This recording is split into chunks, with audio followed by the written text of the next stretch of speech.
You know, as Lisa points out, most people in the state, 96% of the people in the state already send their kids to public schools.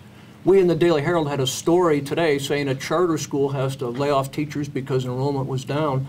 Do Utahns really need or want an alternative to public schools? What do you say to that, Don? I think if you listen to Lisa's and really the opponent's arguments, they all come down to this point of saying, look, bureaucrats know better what choices to allow your kids. We'll let you choose within this prescribed, bureaucratically controlled system.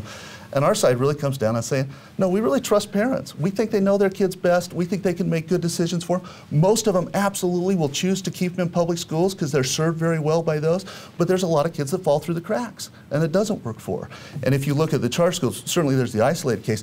Every year charter schools have expanded. The waiting list for charter schools have doubled. So now we have over 30,000 kids enrolled in charter schools in the state. I think that's a good indication of demand. And as you look historically, every time more have opened, the waiting lists have essentially doubled for those, more double seats than they have.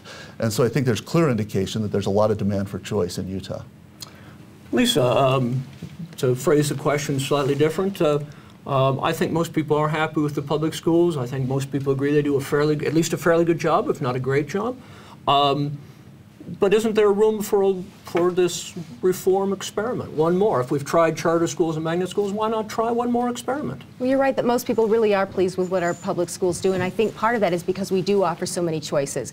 Utah has some of the easiest open enrollment laws of any state. So really, if you're not satisfied with your neighborhood school, you can choose any other school within your district that has room, and you can choose a school outside of your district. And again, as you say, even with the charter schools with more and more opening up, those again are public schools that provide very good options. And there are more and more programs opening every year that do provide choices. And we believe that parents do have choices, and they're making good choices, and most of them are choosing to be in public schools. The voucher will not actually increase choices, and most of the people who are really falling through the cracks, those kids with special needs and the kids with behavior problems, and these are exactly the students that most private schools don't want to accept because they're expensive, they bring down their scores and all of those things. If we're talking about a profit motive, they want to have the students that they can have really the best results with for the least amount of money. Our public schools will treat everyone, and they will work with those parents to come up with a system that works for an individual child, and they won't turn anyone away. How do you respond to that, Doug? Well, it's great because we have a special need voucher program that's been enacted in the state for 3 years now called the Carson Smith Voucher Program. We now have over 60 private schools serving special needs children.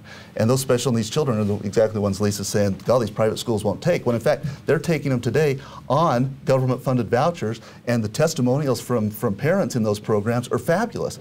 The reality is you're not forcing anybody. So if they're getting served well in the public school, you're not forcing them to go out and find another option. Parents are choosing those options because it's working better for their kids. And we've got a voucher program in the state today that's working very well, serving special needs kids in private schools, exactly the kids that Lisa says they're not going to serve. They're serving today with a voucher program. Okay.